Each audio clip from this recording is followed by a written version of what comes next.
হেই, আসসালামু আলাইকুম সবাইকে। আমি তোমাদের সাথে আছি ডাকাত স্যার। নতুন করে কিছু বলার নাই। আজকে আমরা নবম ও দশম শ্রেণীর, অর্থাৎ তোমরা যারা এসএসসি পরীক্ষা দিবা, তোমাদের যে রসায়ন বইটা আছে, রসায়ন বইয়ের সপ্তম অধ্যায়, আর অধ্যায়টার নাম হচ্ছে রাসায়নিক বিক্রিয়া। এই অধ্যায়টা আমরা পড়ব এবং আজকে হচ্ছে আমাদের ডে ওয়ান, অর্থাৎ আজকে এই অধ্যায়ের প্রথম ক্লাস। এই অধ্যায়ের উপরে স্যার আমরা মোট কয়টা ক্লাস করব? এই অধ্যায়ের উপরে আমরা মোট হচ্ছে 4টা ক্লাস নেব, অর্থাৎ এই অধ্যায়কে আমরা মোট 4টি ডেতে শেষ করব। প্রথম আজকের ক্লাসে আমরা কি শিখব? আজকের ক্লাসে শিখব হচ্ছে লা-শাতিলিয়ার নীতি, আর হচ্ছে বিক্রিয়ার প্রকারভেদ, মানে বিক্রিয়া কয় প্রকার, বা লা-শাতিলিয়ার নীতি জিনিসটা কি, এটার অ্যাপ্লিকেশন কি। এইটা থেকে কিন্তু 100% একদম গ্যারান্টি একটা সিকিউ এর গ অথবা ঘ পাবা, শিওর। তার মানে এইটুকুর মধ্যেই হচ্ছে তোমার 4 নাম্বার একদম ফিক্সড করা আছে, এবং এইখান থেকে একটা এমসিকিউ ফিক্সড করা আছে। সো আমি বলতে পারি যারাই হচ্ছে আজকের ক্লাসটা করবা, তুমি 100% শিওর পরীক্ষার মধ্যে 5 নাম্বার নিশ্চিত। এটা মানে দুনিয়া যদি উল্টে যায় তাও হচ্ছে তুমি 5-এ 5 পাবা। তারপর হচ্ছে আমরা শিখবো রাসায়নিক বিক্রিয়ার প্রকারভেদ, আসলে যে বিক্রিয়া কয় প্রকার হইতে পারে, কি কি হইতে পারে, এই সংক্রান্ত বিষয়। তারপর এরপরের ক্লাসে জারণ বিজারণ, তারপর জারণ মান নির্ণয় বা জারণ সংখ্যা নির্ণয় বা অন্যান্য অনেক টপিক আছে, যেগুলো হচ্ছে আমরা শিখবো, প্লাস সিকিউ শিখবো 4 নাম্বার ক্লাসে। আজকের ক্লাসটা একদম শুরু থেকে শুরু। মানে একটা জিনিস কি, যে কেউ যদি এই ক্লাসটা না দেখে এটা দেখে কোনো লাভ নাই। সুন্দরভাবে একটা ক্লাসের ফ্লো থাকবে, যে এই ক্লাসের সাথে এই ক্লাসের টপিকের সিকোয়েন্স থাকবে, এটার সাথে এটার, এটার সাথে এইটার। আমরা শুরু করে দিই আজকের ক্লাস, অর্থাৎ ডে ওয়ান। ডে ওয়ানে আমরা আসলে কি শিখব? আমার সাথে সাথে তোমরা খাতা নেও, কলম নেও, যা যা উঠাই আমার সাথে সাথে উঠাবা।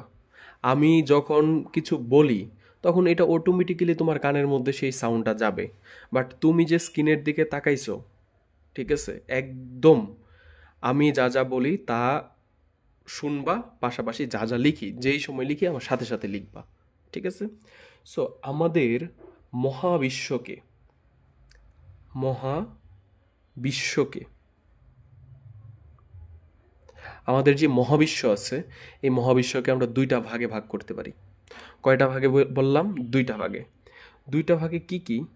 একটা হচ্ছে তোমার পদার্থ, আরেকটা হচ্ছে শক্তি। রসায়ন এত ইজি, তুমি জাস্ট আজকের এই ক্লাসটা দেখলেই বুঝতে পারবা কত ইজি। আর লা-শাতিলিয়ার নীতি তোমাদেরকে এমনভাবে পড়াবো আসলে, যেটা পড়ার পরে তোমরা মানে মরার আগ পর্যন্ত ভুলবা না ইনশাল্লাহ। তোমরা এই নোটটা যদি সুন্দরভাবে রাইখা দিতে পারো, এটা দিয়ে তোমরা ভবিষ্যতে তোমাদের বাচ্চা কাচ্চাদেরকে পড়াইতে পারবা। আমার ক্লাসটা করো আজকে মনোযোগ সহকারে। মহাবিশ্বকে আমরা আসলে কয়টা ভাগে ভাগ করতে পারি? 2টা ভাগে। একটা হচ্ছে শক্তি, আর একটা হচ্ছে কি? পদার্থ। শক্তির যে পার্টটা আছে এটা নিয়ে আসলে আমাদের কোনো আলোচনা নাই। আমাদের হচ্ছে পদার্থ নিয়ে হচ্ছে কি আলোচনা। এই যে পদার্থ আছে, তার মানে তুমি এই পদার্থ থেকেই হচ্ছে সব কিছু আমাদের শুরু হবে, এবং এইখান থেকেই আমাদের ক্লাসের স্টার্ট। সো দেখো, এই যে পদার্থ আছে, যেমন এই বইটা একটা পদার্থ, বা তুমি যা কিছু স্পর্শ করো, ধরো, সব কিছুই পদার্থ। যার আকার আকৃতি আছে এবং জায়গা দখল করে, এই সবগুলো পদার্থ। তার মানে তোমার চোখ দিয়া তুমি দুনিয়ার মধ্যে যা কিছু এই পর্যন্ত দেখছো, সব কিছু পদার্থ। যা কিছু দেখছো না এমনও কিন্তু পদার্থ আছে, যেমন হচ্ছে বাতাস, বায়ু হচ্ছে পদার্থ। তার মানে হচ্ছে আকার আকৃতি আছে অথবা জায়গা দখল করে, এই সবগুলোই কি পদার্থ। এই পদার্থ আসলে 2ভাবে পরিবর্তন হয়। তাহলে লিখো যে পদার্থ 2ভাবে পরিবর্তন হয়।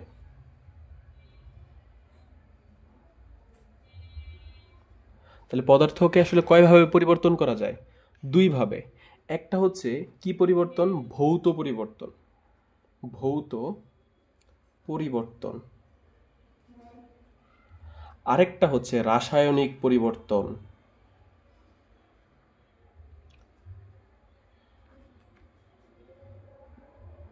পরিবর্তন। আচ্ছা, ভৌত পরিবর্তন কি, রাসায়নিক পরিবর্তন কি, এটা নিয়ে অনেক আলোচনা করার দরকার নেই। জাস্ট তুমি এই জায়গায় একটু একটু সাইড নোট দিয়ে লেখা রাখো যে অস্থায়ী অস্থায়ী পরিবর্তন, আর এটা ধরতে পারো স্থায়ী পরিবর্তন। ঠিক আছে, এটা কি স্থায়ী পরিবর্তন ধরা যায়। সো আমরা এটা কেন লিখছি বা ভৌত পরিবর্তন কি জিনিস, রাসায়নিক পরিবর্তন কি জিনিস, এগুলো সব আস্তে আস্তে আমরা শিখব। তো সবার প্রথম আমরা ভৌত পরিবর্তনটা শিখব। কেমন? সবাই এখন লিখো ভৌত পরিবর্তন। ভৌত পরিবর্তন। ভৌত পরিবর্তন কি জিনিস এটা বুঝতে হবে না, আগে খাতার মধ্যে সুন্দরভাবে লিখো। এটা কিন্তু পরীক্ষার মধ্যে আসতে পারে যে কাকে বলে, ঠিক আছে, যাতে পারো। যদি কোনো পদার্থের সংজ্ঞাটা লিখলেই তোমাদের হচ্ছে 80% ছেলেপেলে বুঝা ফেলবা। যদি কোনো পদার্থের অভ্যন্তরীণ রাসায়নিক গঠনের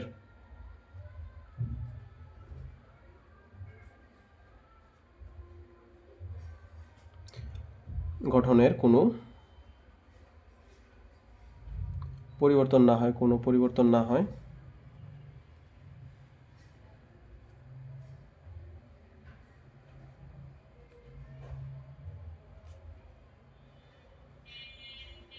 শুধু বাহ্যিক পরিবর্তন হয় আর কি, বাহ্যিক অবস্থার, লিখলাম হচ্ছে বাহ্যিক অবস্থার পরিবর্তন হয়,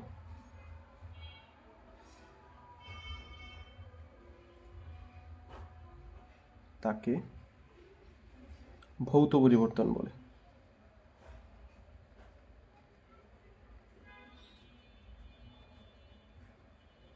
কাহিনীটা বুঝছো?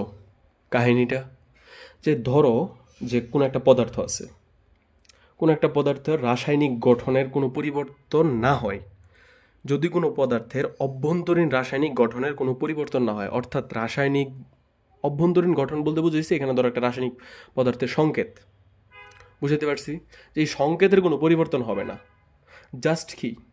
জাস্ট হচ্ছে তোমার বাহ্যিক অবস্থার পরিবর্তন হবে। বাহ্যিক অবস্থা বলতে বোঝাইছে ধরো এই পদার্থটা কঠিন ছিল, এটা হচ্ছে তরল হয়েছে, বাট পদার্থটা যেটা ছিল সেইটাই আছে। বুঝতে পারছো? অর্থাৎ ধরো একটা ফ্রেশ ঝালমুড়ির মুড়ি ধরতে পারো, ফ্রেশ মুড়ি। সো এটাকে তুমি কি করছো, সাথে একটু পেঁয়াজ মরিচ দিয়ে হচ্ছে করছো, বাট মুড়ি তো মুড়িই রয়েছে, জাস্ট একটু অবস্থাটা চেঞ্জ হয়েছে। এটা আগে ছিল হচ্ছে নর্মাল মুড়ি, এখন হয়েছে কি ঝালমুড়ি। জাস্ট মুড়ি কি চেঞ্জ হয়ে গেছে, মুড়ির গঠন কিন্তু চেঞ্জ হয় নাই। সো এরকম যেগুলো আছে এগুলোকে বলা হয়েছে ভৌত পরিবর্তন, মানে হচ্ছে এগুলো অস্থায়ী পরিবর্তন। আচ্ছা, ভৌত পরিবর্তন বলে। আরও একটা সুন্দর একটা উদাহরণ দেই, যেটা হচ্ছে আমাদের কেমিস্ট্রির সাথে হচ্ছে রিলেটেড। যেমন তুমি ধরতে পারো যে কি বলতে পারি, যেমন তুমি ধরতে পারো যে হচ্ছে পানির সংকেত কি, H2O, এটা হচ্ছে পানি। বুঝতে পারছো? তো পানিকে যদি তুমি তাপ দাও, তাহলে কি হবে? পানিকে তাপ দিলে হয়ে যাবে জলীয় বাষ্প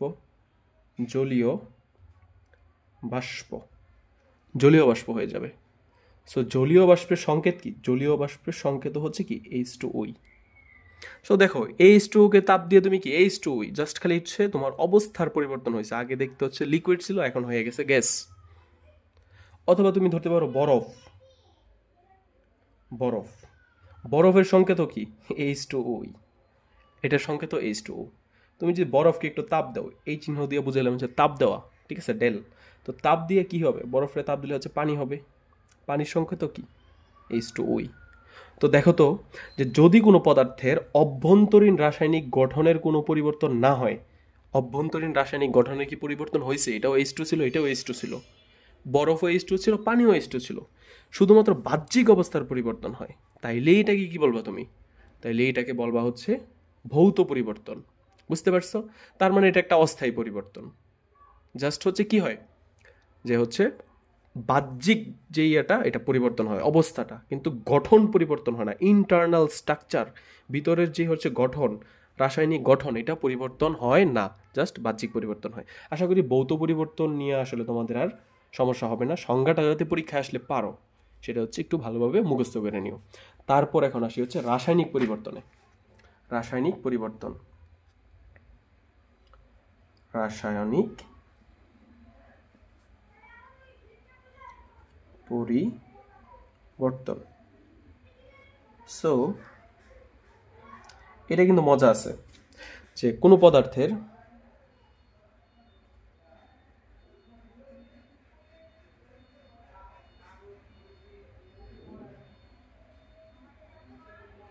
আমার সাথে সাথে লিখো, আমার সাথে সাথে লিখে ফেলবা।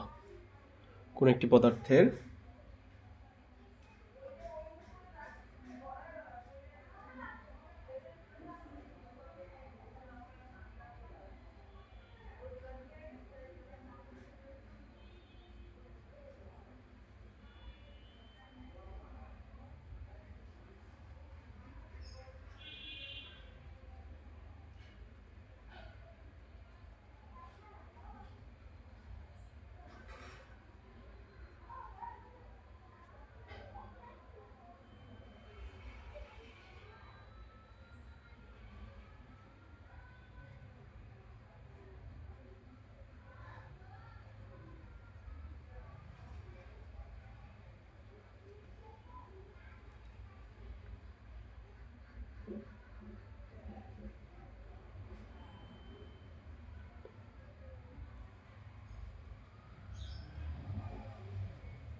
পরিবর্তিত বানান কেমন? পরিবর্তনের, ঠিক আছে নাকি? পরিবর্তিত হয়ে,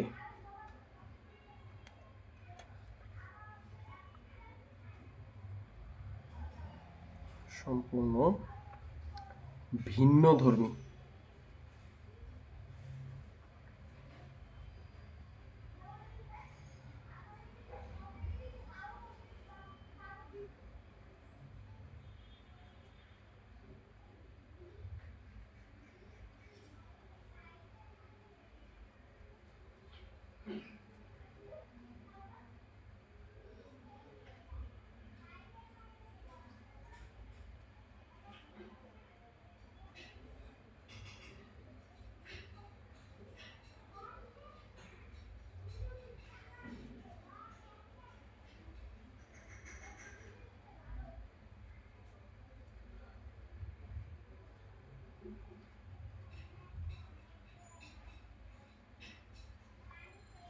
এই যে সংজ্ঞাটা আছে এটা কিন্তু পরীক্ষার মধ্যে আসবে, অর্থাৎ ক নাম্বারে আসবে।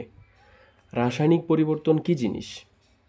এটা কিন্তু ভেরি ইজি, এটা কিন্তু ভেরি ইজি। জাস্ট আমি একটা সংজ্ঞাটা একবার পড়ি, দেখি কোথাও ভুল আছে কিনা।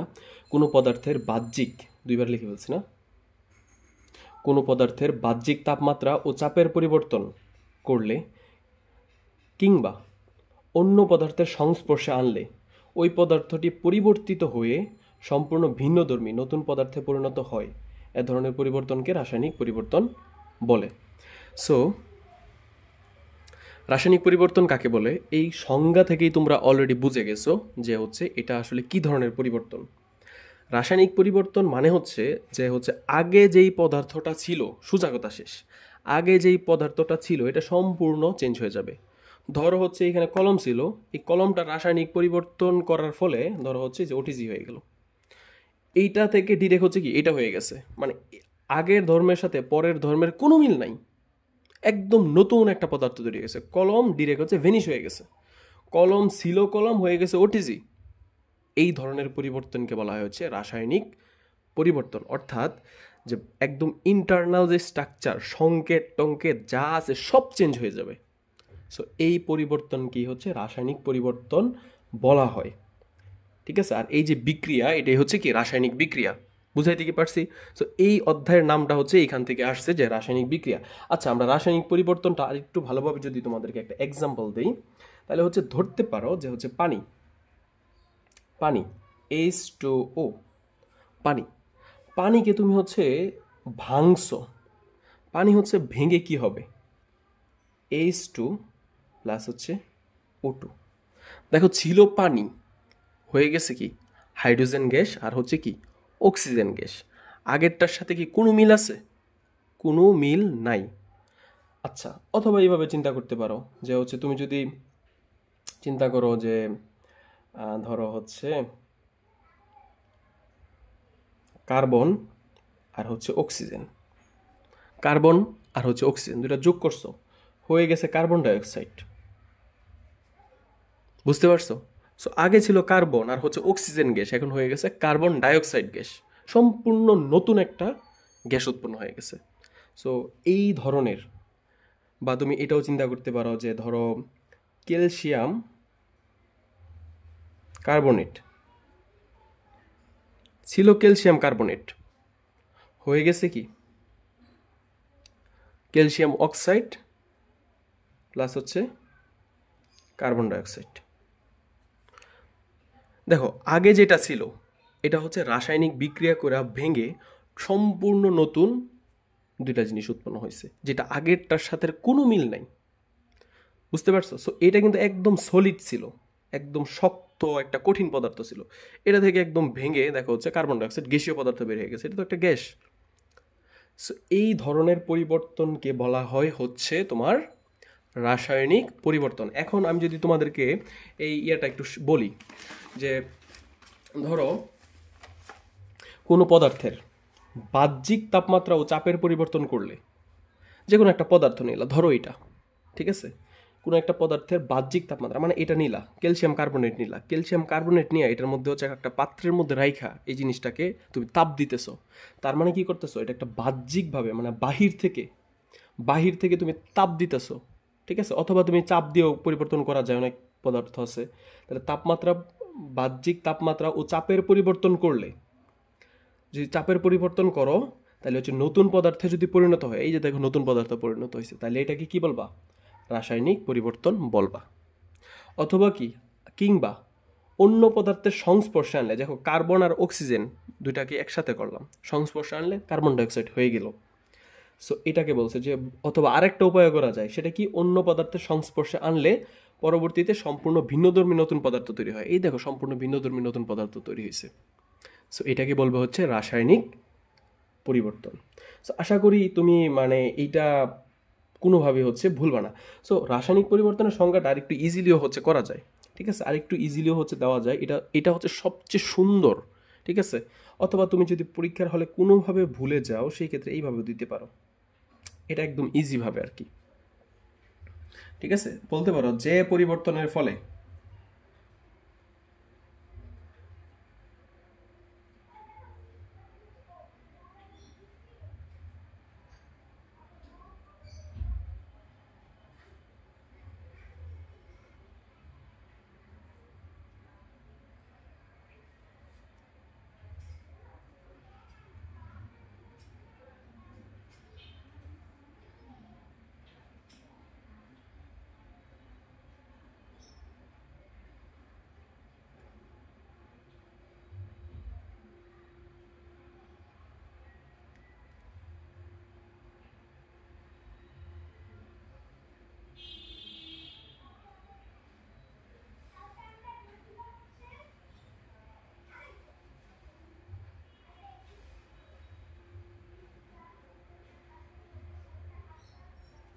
দেখো যে পরিবর্তনের ফলে, অর্থাৎ এইগুলার যেই পরিবর্তনের ফলে সম্পূর্ণ ভিন্নধর্মী নতুন পদার্থে পরিণত হয়, যে পরিবর্তনের ফলে সম্পূর্ণ ভিন্নধর্মী নতুন পদার্থের পরিণত হয় তাকে রাসায়নিক পরিবর্তন বলে। এই দেখো, এগুলার যেই টাইপের পরিবর্তনের ফলে নতুন পদার্থ পাইছো, সেইগুলাকেই বলা হয় হচ্ছে রাসায়নিক পরিবর্তন। এইগুলাকে কি বলা হয় বলতো? এগুলা হচ্ছে কি, এগুলো হচ্ছে রাসায়নিক বিক্রিয়া। সো এখন আমরা শিখবো হচ্ছে রাসায়নিক বিক্রিয়ার প্রকারভেদ, আসলে কয় রকম রাসায়নিক বিক্রিয়া হইতে পারে। তার আগে রাসায়নিক বিক্রিয়া সম্পর্কে একটু বেসিক শিখা নিই, যে রাসায়নিক বিক্রিয়া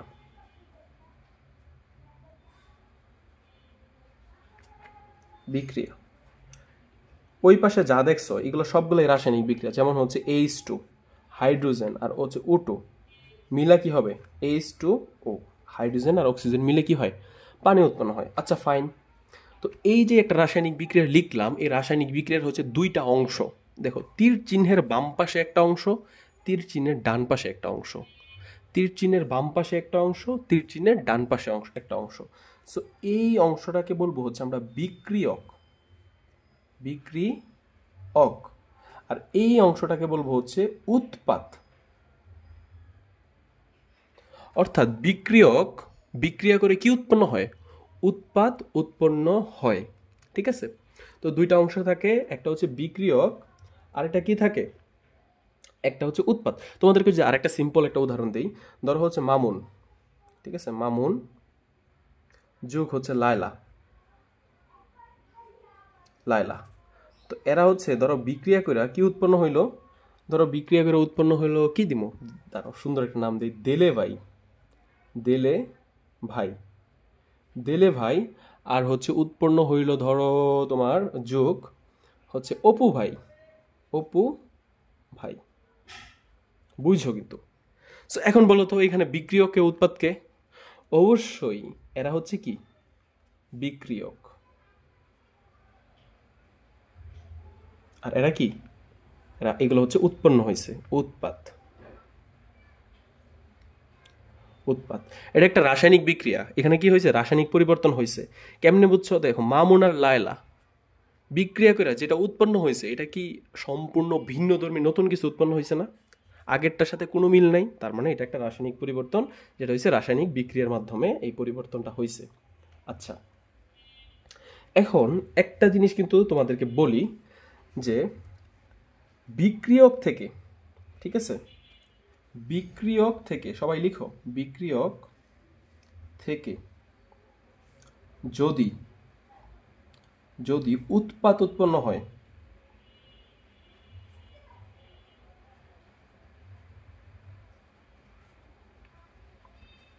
তাহলে এটাকে বলা হয়েছে সম্মুখমুখী বিক্রিয়া, সম্মুখমুখী বিক্রিয়া। সম্মুখমুখী বিক্রিয়া কখন বলা হয় বলতো, বিক্রিয়ক, বিক্রিয়ক থেকে যদি হচ্ছে উৎপাদ উৎপন্ন হয়,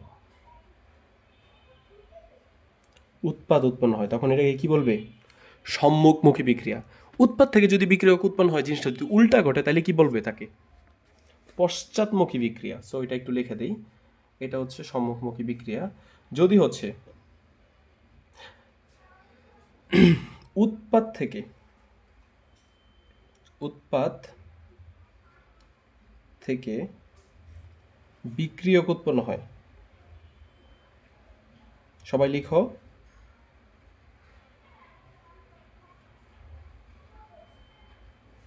হলে তাকে বলা হয়, তাকে উৎপাদ থেকে বিক্রিয়ক উৎপন্ন হলে তাকে পশ্চাৎমুখী বিক্রিয়া বলে, পশ্চাৎমুখী বিক্রিয়া বলে আর কি, বুঝতে পারছো। তাহলে জিনিসটা যদি আমি একটু এটা লিখি, এই পাশে হচ্ছে বিক্রিয়ক, বিক্রিয়ক, এটা হচ্ছে বিক্রিয়ক, আর এই পাশে ধরলাম হচ্ছে উৎপাদ। তাহলে পশ্চাৎমুখী বিক্রিয়া কি হবে, এই দিক থেকে এই দিক উৎপন্ন হবে, মানে উৎপাদ থেকে বিক্রিয়ক উৎপন্ন হলে সেটাকে কি বলবে, পশ্চাৎ বিক্রিয়া। অর্থাৎ দেলেবাই আর মামুন থেকে যদি কোনোভাবে হচ্ছে লায়লা উৎপন্ন হইতো, সেটাকে আমরা বলতাম হচ্ছে পশ্চাৎমুখী বিক্রিয়া। আর মামুন প্লাস লায়লা থেকে যদি দেলেবাই প্লাস উপবাই উৎপন্ন হয়, সেটাকে বলবো কি, সম্মুখমুখী বিক্রিয়া। মানে বিক্রিয়ক থেকে উৎপাদ উৎপন্ন হলে কি, সম্মুখমুখী বিক্রিয়া। উৎপাদ থেকে বিক্রিয়ক উৎপন্ন হলে কি, পশ্চাৎমুখী বিক্রিয়া। আশা করি জিনিসটা হচ্ছে বুঝতে পারছো। সো এখন যদি এমন কোনো বিক্রিয়া পাও, এমন কোনো বিক্রিয়া পাও যে এটা থেকে এটা উৎপন্ন হয়, আবার এটা থেকেও এটা উৎপন্ন হইতে পারে, তখন তাকে কি কি বলবা। যে এটা থেকেও এটা উৎপন্ন হতে পারে, আবার এটা থেকেও এটা উৎপন্ন হতে পারে, সেটাকে বলা হয় হচ্ছে উভয়মুখী বিক্রিয়া, বা হচ্ছে উভয়মুখী বিক্রিয়া বলতে পারো, যে হচ্ছে দুই দিকেই হইতে পারে, উভয় মুখী, মানে দুই দিকেই হচ্ছে বিক্রিয়াটা হইতে পারে। আচ্ছা, এখন যেহেতু আমরা এই যে এইগুলো হচ্ছে ডিরেকশন, মানে বিক্রিয়ার দিক, ঠিক আছে, এগুলো হচ্ছে মানে এখন আশা করি বুঝতে পারছো যে সম্মুখ দিক, পশ্চাৎ দিক, মানে মুখী মানে কি দিক, সামনের দিকে হইতেছে, মানে হচ্ছে বিক্রিয়ক থেকে উৎপাদ যদি উৎপন্ন হয় এটাকে বলা হয় হচ্ছে সম্মুখমুখী, মানে বিক্রিয়াটা সামনের দিকে আগাইতেছে। পশ্চাৎমুখী মানে উৎপাদ থেকে বিক্রিয়ক হইলে জিনিসটা উল্টা হইতেছে, মানে এই কারণেই হচ্ছে পশ্চাৎমুখী ভালো, মানে দিক হচ্ছে উল্টা। আচ্ছা যাই হোক, সো তোমরা অলরেডি মোটামুটি ভালোই বুঝছো, আমরা একটু সামনের দিকে আগাই। এখন এই যে রাসায়নিক বিক্রিয়া পড়লা, যে রাসায়নিক বিক্রিয়া,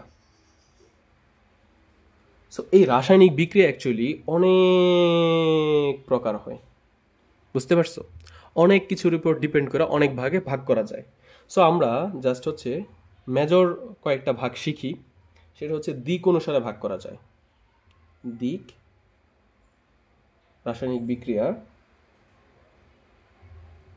এখানে আরেকটু মানে এক্সটেনশন মানে একটু করে দিই, ইন্টিগ্রেট করি জিনিসটাকে, যে রাসায়নিক বিক্রিয়ার প্রকারভেদ।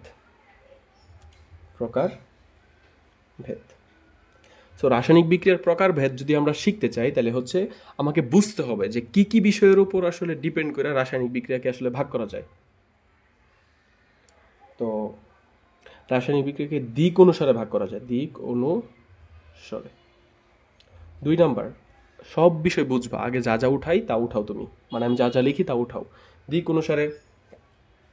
তারপর হচ্ছে কি তাপের পরিবর্তন,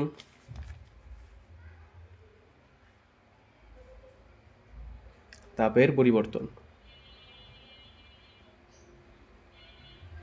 তাপের পরিবর্তন অনুসারে ভাগ করা যায়। তারপর হচ্ছে 3 নাম্বারে ভাগ করা যায় হচ্ছে তোমার ইলেকট্রন স্থানান্তরের উপর ভিত্তি করে। সো লিখি ইলেকট্রন স্থানান্তরের উপর ভিত্তি করে। জিনিসগুলা কি, যাদের মাথার উপর দিয়ে যাইতেছে একটা এক্সাম্পল দিব, ইনশাল্লাহ বুঝে যাবা।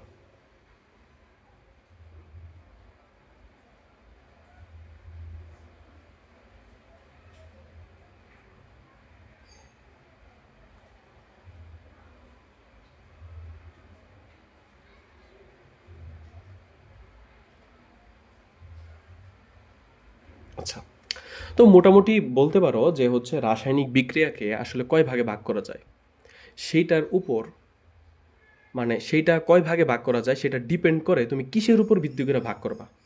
দিক অনুসারে ভাগ করবা, নাকি তাপের পরিবর্তন অনুসারে ভাগ করবা, নাকি ইলেকট্রন স্থানান্তরের উপর ভিত্তি করে ভাগ করবা, না কিসের উপর? যেমন তোমাদেরকে যদি আমি বলি যে ধরো তোমাদের ক্লাসে হচ্ছে 10 জন হচ্ছে ছেলে মেয়ে আছে, আমি কথাটা বললাম 10 জন, এখানের ভিতরে কি আছে, ছেলেও আছে মেয়েও আছে। সো এখন কতজন ছেলে মেয়ে আছে সেটা বললাম না, ধরো হচ্ছে আমি যদি বলি এখন হচ্ছে জেন্ডারের উপর ভিত্তি করে, ঠিক আছে, ছেলে নাকি মেয়ে সেটার উপর ভিত্তি করে ভাগ করো, তাহলে কয় ভাগে ভাগ করতে পারবা? 2 ভাগে। জেন্ডারের উপর ভিত্তি করে, জেন্ডারের উপর ভিত্তি করে কয় ভাগে? 2 ভাগে। কি কি? ছেলে অথবা মেয়ে বলতে পারবা, ছেলেগুলো এক পাশে দাঁড়াও, মেয়েগুলো এক পাশে দাঁড়াও, তাহলে 2 ভাগে ভাগ করা যায়। আমি যদি বলি যে হচ্ছে মানে এর উপর ভাগ করো, যদি বলি হচ্ছে তোমার ধরো স্কিন টুনই বললাম, স্কিন টুন, যে কারা হচ্ছে সাদা, কারা হচ্ছে দেখতে একটু কালো, ভাগ করো, তো তুমি ভাগ করতে পারবা। অথবা 3টা ভাগে ভাগ করতে পারবা, যে হচ্ছে তুমি বলতে পারো যে ফেস কালার, ফেস কালারের উপর ভিত্তি করে ভাগ করবা, তাহলে হচ্ছে 3টা ভাগে ভাগ করতে পারো, একটা হচ্ছে কালো, একটা হচ্ছে শ্যামলা, আর একটা হচ্ছে কি উজ্জ্বল। সো তুমি 3 ভাগে ভাগ করতে পারো। তাহলে হচ্ছে মানে আমি যদি বলি এই 10 জনকে কিসের উপর ভিত্তি করে 3 ভাগে ভাগ করছো, অবশ্যই ফেস টোন বা হচ্ছে মুখের কালার। আচ্ছা, এখন যদি বলি যে হচ্ছে কাদের বয়স আসলে 15 বছরের উপরে এবং 15 বছরের নিচে, ভাগ করো, তখন তুমি ভাগ করতে পারবা 2 ভাগে। এটা কিসের উপর ভিত্তি করে ভাগ ভাগ করছি? বয়সের উপর ভিত্তি করে। সো রাসায়নিক বিক্রিয়াও হচ্ছে এমন বিভিন্ন বিষয়ের উপর ভিত্তি করে ভাগ করতে হয়। যেমন হচ্ছে দিক অনুসারে, এটা এটা কি একমুখী নাকি হচ্ছে উভয়মুখী বিক্রিয়া? এটার উপর ভিত্তি করে ভাগ করা যায়, এটাকে বলা হচ্ছে দিক অনুসারে। তাহলে দিক অনুসারে মানে রাসায়নিক বিক্রিয়াকে কয় ভাগে ভাগ করা যায়? দুই ভাগে। একটা হচ্ছে একমুখী নাকি হচ্ছে উভয়মুখী। তাপের উপর ভিত্তি করে কয় ভাগে ভাগ করা যায়, যে তাপ এই বিক্রিয়াটা সংঘটিত হলে এখানে কি তাপ উৎপন্ন হবে কি নাকি তাপ উৎপন্ন হবে না, মানে শোষণ করবে, মানে হচ্ছে উল্টা আরো ঠান্ডা হয়ে যাবে। সো এটার উপর ভিত্তি করে হচ্ছে ভাগ করা যায়। যেমন হচ্ছে তাপ উৎপাদী বিক্রিয়া, তাপ হারি বিক্রিয়া, এটা হচ্ছে তাপের পরিবর্তনের উপর ভিত্তি করে। ইলেকট্রন স্থানান্তরের উপর ভিত্তি করে, যে ইলেকট্রন স্থানান্তর হয় নাকি হয় না, যেমন রেডক্স নন রেডক্স বিক্রিয়া। সো এরকম হচ্ছে আমরা শিখবো। সো তোমাদেরকে মনে আছে যে হচ্ছে এখানে যে লিখছিলাম আমি, যে হচ্ছে আমরা হচ্ছে এই অধ্যায়ের আজকের প্রথম ক্লাসে লা শাতিলিয়ার নীতি পড়ব। সো আমরা কিন্তু পাশাপাশি দিলাম বিক্রিয়ার প্রকারভেদ, তার মানে আমরা মাত্র বিক্রিয়ার প্রকারভেদে গেছি। এইখান থেকে অবশ্যই লা শাতিলিয়ার নীতির দিকে শিফট করবো আস্তে আস্তে, বেসিক থেকে এই যে এইদিকে যাব, হুট করে তো এটা পড়াইলে পারবা না। এখন এই বিক্রিয়ার প্রকারভেদটা কতটুকু বড় টপিক হলে দেখো যে এই 2 নম্বর ক্লাসের মধ্যে সম্পূর্ণ এটা নিয়ে আলোচনা করতেছি, বুঝতে পারছো? তার মানে হচ্ছে আজকের ক্লাসে বিক্রিয়ার প্রকারভেদ নিয়ে অল্প একটু জানবো, পরের ক্লাসে কি আরো বেশি জানবো। তো আজকের ক্লাসের মধ্যে জাস্ট আমরা শুধু এইটা নিয়ে আর হচ্ছে এটা নিয়ে আলোচনা করব, ঠিক আছে? এই দুইটা। আগামী ক্লাসে হচ্ছে এই দুইটা, বুঝতে পারছো? তাইলে হচ্ছে আমাদের বিক্রিয়ার প্রকারভেদের টপিক শেষ, বুঝাইতে পারছি? সো আজকের ক্লাসে এই দিকে এই দুইটা পইরা তারপর হচ্ছে আমরা লা শাতিলিয়ার নীতির দিকে যাব। এই দুইটা পইরা ছাড়া লা শাতিলিয়ার নীতির দিকে আমরা যাইতে পারবো না, বিশেষ করে এটা ছাড়া তো লা শাতিলিয়ার নীতির দিকে যাওয়া যাবেই না। সো এই কারণে আমরা টপিক কিন্তু দিছিলাম যে আজকের ক্লাসে লা শাতিলিয়ার নীতি পড়াবো, বাট হচ্ছে অটোমেটিক্যালি আমাদের এটা পড়তে হইতেছে। সো আমরা এই দুইটা পড়ে ফেলি আজকের ক্লাসে, ডে 1-এ, ডে 2-তে ইনশাল্লাহ এই দুইটা, ঠিক আছে? সো দেখো, তাইলে হচ্ছে আমরা এখন লিখতে পারি যে বিক্রিয়ার দিক বিবেচনায়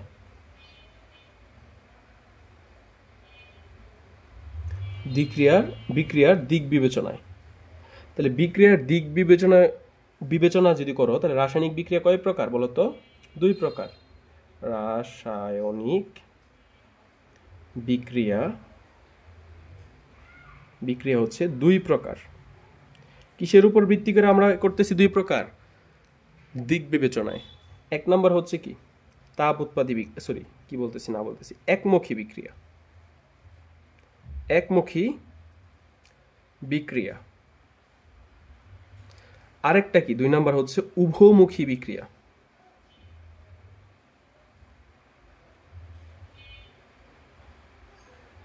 তাহলে হচ্ছে রাসায়নিক তোমার হচ্ছে বিক্রিয়া হচ্ছে 2 প্রকার। কি কি? একমুখী বিক্রিয়া, উভয়মুখী বিক্রিয়া। একমুখী বিক্রিয়া কি, উভয়মুখী বিক্রিয়া কি, এগুলো হচ্ছে খুবই ইজি, ঠিক আছে? এগুলো হচ্ছে খুবই ইজি। একমুখী বিক্রিয়া সব সময় মনে করো একদিকে হয়। একমুখী বিক্রিয়া কি সব সময় একদিকে হবে, অর্থাৎ বিক্রিয়ক থেকে কি উৎপন্ন হবে? উৎপাদ উৎপন্ন হবে, যেটা তোমাদেরকে একটু আগে অলরেডি শিখাই ফেলছি। আর উভয়মুখী বিক্রিয়া কি, বিক্রিয়ক থেকে উৎপাদ উৎপন্ন হবে, আবার উৎপাদ থেকেও কি বিক্রিয়ক উৎপন্ন হবে, যেটা তোমরা অলরেডি জানো। সো আমরা এই দুটার সংজ্ঞা শিখবো আর একটু একটু ডিটেলস শেখার চেষ্টা করব। আচ্ছা, এখন সবাই আমার সাথে সাথে লিখো যে একমুখী বিক্রিয়া।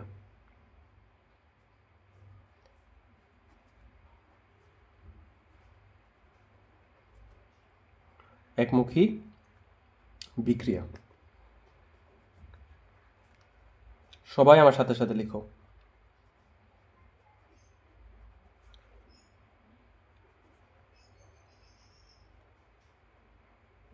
যে রাসায়নিক বিক্রিয়ায়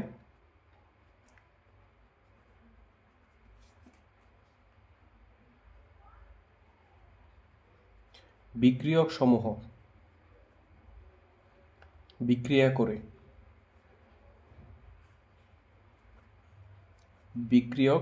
বিক্রিয়া করে উৎপাদে পরিণত হয়, উৎপাদে পরিণত হয়।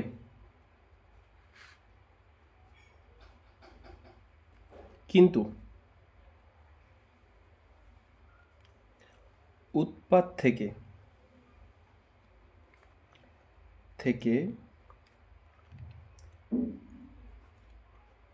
বিক্রিয়কে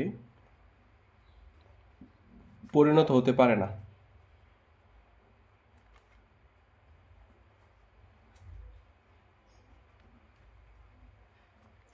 তাকে তোমার হচ্ছে একমুখী বিক্রিয়া বলে।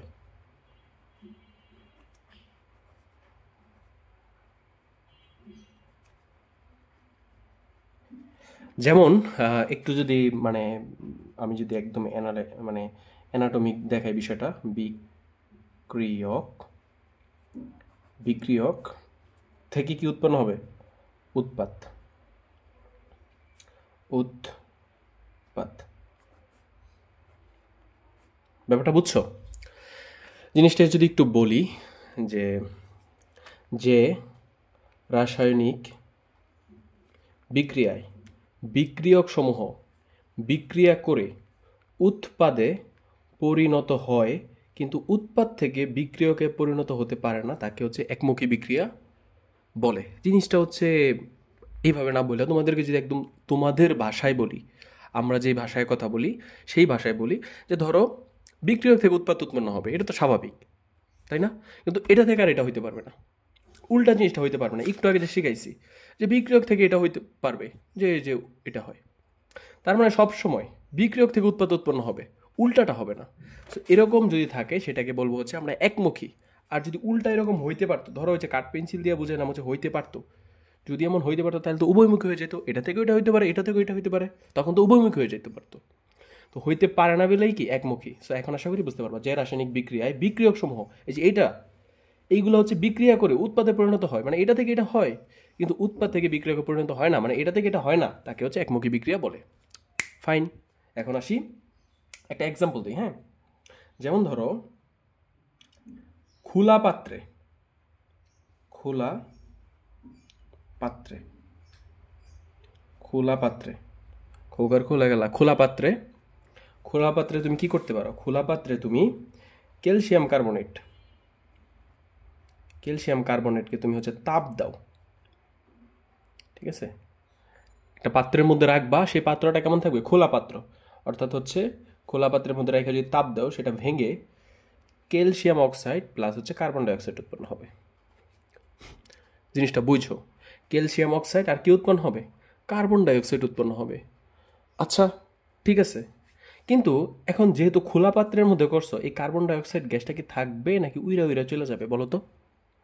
এটা ছিল সলিড, এস দিয়ে বুঝলাম হচ্ছে সলিড, এটা হচ্ছে সলিড, আর এটা কি জি দিয়ে বুঝলাম হচ্ছে গ্যাস। খোলা পাত্রে যেহেতু গ্যাস উইরা চলে যাবে, তাহলে উইরা যদি চলে যায় সেই ক্ষেত্রে এটা যদি নাই থাকে, তাহলে এটা থেকে কি আর এটা হওয়ার কোনো চান্স আছে? কোনো চান্স আছে?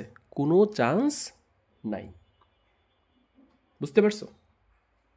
আচ্ছা, এখন আসি, ধরো যে আরেকটা ভাবে হচ্ছে হইতে পারে, যেমন হচ্ছে ধরো এরকম একটা বিক্রিয়া আছে, NaCl সোডিয়াম ক্লোরাইডের সাথে যদি তুমি হচ্ছে সিলভার নাইট্রেট যুক্ত করো, AgNO3, তাহলে হচ্ছে সিলভার ক্লোরাইড পাবা।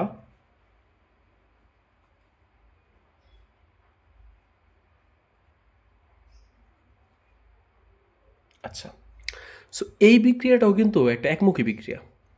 কেন জানো? কারণ এই জিনিসটা হচ্ছে অধক্ষেপ পরে। সো এখন বলবা যে স্যার অধক্ষেপ আসলে কি?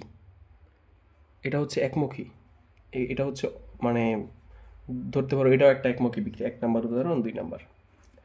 অধক্ষেপ জিনিসটা কি? অধক্ষেপ জিনিসটা হচ্ছে, তোমাকে যদি আমি একদম সিম্পলি বুঝাই, তুমি হচ্ছে তোমাদের বাসার নিচ থেকে এতটুকু বালি নিয়ে আসবা, নিয়ে এসা তুমি যেই গ্লাস দিয়ে পানি খাও, তাহলে সারা জীবন মনে থাকবে অধক্ষেপ জিনিসটা কি। স্যার এইভাবে বলছিল, তুমি যেই গ্লাস দিয়ে পানি খাও সেই গ্লাসের মধ্যে হচ্ছে একটু পানি নিবা, ঠিক আছে? পানি নিয়ে ওই বালিটা ছাড়বা, তারপর চামচ দিয়ে নাড়া দিবা, অনেকক্ষণ নাড়বা, 1 মিনিট ধরে নাড়বা। নাড়ার পরে তুমি হচ্ছে এই একটু কি করবা, একটু শিশি করে দিয়ে আসবা, ঠিক আছে? ওয়াশরুম থেকে ঘুরে আসবা। ঘুরে আসার পরে তুমি আইসা দেখবা যে হচ্ছে নিচের দিকে হচ্ছে বালিগুলা জমে গেছে, নিচের দিকে। সো এই যে নিচের দিকে যেই তলানিতে যেগুলো হচ্ছে জমে থাকে, সেইগুলা কি বলা হয় হচ্ছে কি? অধক্ষেপ।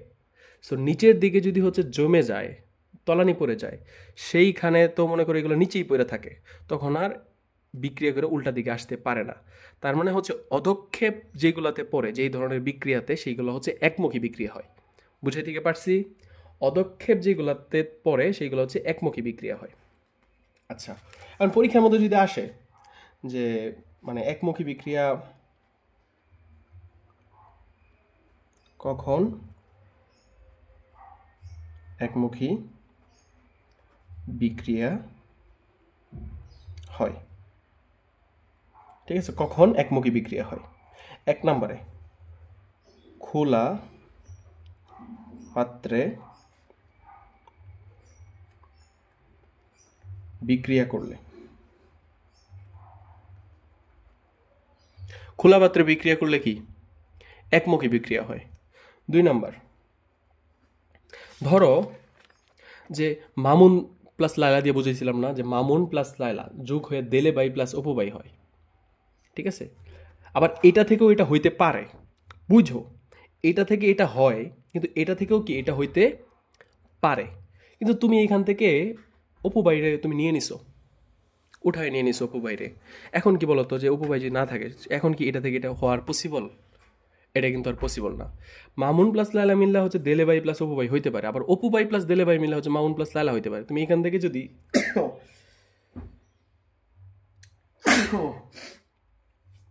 আলহামদুলিল্লাহ, আচ্ছা দেখো, এইখান থেকে যদি এটাকে সরায় নাও, ঠিক আছে, একটা উপাদানকে যদি তুমি সরায় নাও, তাইলে হচ্ছে আর হইতে পারে না, ঠিক আছে? তাইলে জিনিসটা একমুখী, জাস্ট খালি এইখান থেকে এটাই হইতে পারবে, এটা থেকে এটা হইতে পারবে না। সো এটাকে বলা হয় হচ্ছে, তুমি হচ্ছে কি করবা, উৎপাদ থেকে, উৎপাদ থেকে মানে হচ্ছে যেটা উৎপন্ন হবে, কি উৎপন্ন হয়েছিল, দেলেবাই আর হচ্ছে কি মামুন, তো মামুনটি নিয়ে নিছো। তার মানে হচ্ছে উৎপাদ থেকে কোনো পদার্থ, পদার্থ হচ্ছে অপসারণ করা হলে, অপসারণ করা হলে। সো দেখো, এটার জন্য এটা দিয়েও হচ্ছে বোঝানো যায় যে 2 নাম্বার, 1 নাম্বার যে উদাহরণ, দেখো এটা আর এটা, ঠিক আছে, এটা এটা হচ্ছে বিক্রিয়া করে হচ্ছে এটা আর এটা উৎপন্ন হয়, মানে হচ্ছে ক্যালসিয়াম অক্সাইড, এটাকে বলা হচ্ছে চুন, চুনের সংকেত আর কি, আর এটা হচ্ছে কার্বন ডাইঅক্সাইড CO2। সো উৎপন্ন হয়, ফাইন।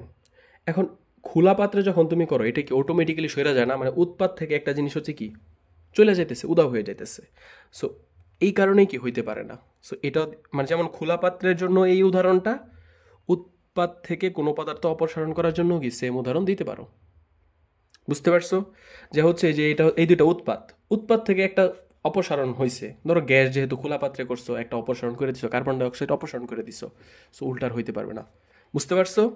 যদি এই বিক্রিয়াটা বদ্ধ পাত্রে করতা, তাইলে হচ্ছে হইতে পারতো, এটা এটা মিলে এটা হইতে পারতো, তখন এটা উভয়মুখী হয়ে যেত। আচ্ছা, উভয়মুখীর পার্টে যাই, পরেরটা পরে। 3 নাম্বার দেখো, 3 নাম্বার হচ্ছে যে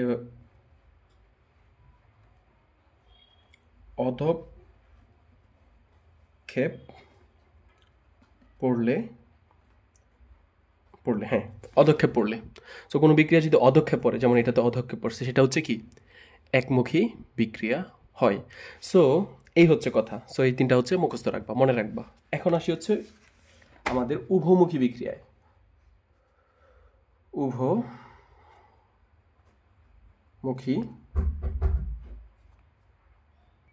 আচ্ছা দেখো, উভমুখী বিক্রিয়া, উভমুখী বিক্রিয়ার মধ্যে কি আছে? বিক্রিয়াটা হচ্ছে 2 দিকেই হবে, এদিক থেকে ওইদিকে যেতে পারবে, এদিক থেকে ওইদিকে যেতে পারবে, সম্মুখমুখীও হবে, পশ্চাৎমুখীও হবে, এটাই তো উভমুখী, তাই না? সো হচ্ছে আমরা একটু লিখি, মানে সংজ্ঞাটা পরীক্ষার মধ্যে আসবে এইগুলা, ঠিক আছে? যে সংখ্যাগুলো আমি লিখে দিতেছি একদম মুখস্থ করে ফেলবা, আমার সাথে সাথে লিখো যে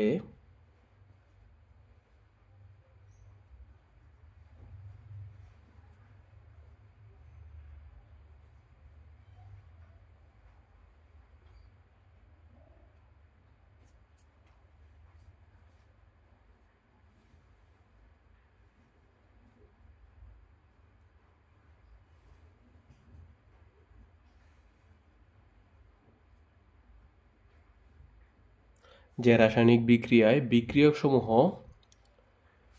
সমূহ তোমার হচ্ছে বিক্রিয়া করে উৎপাদে পরিণত হয়।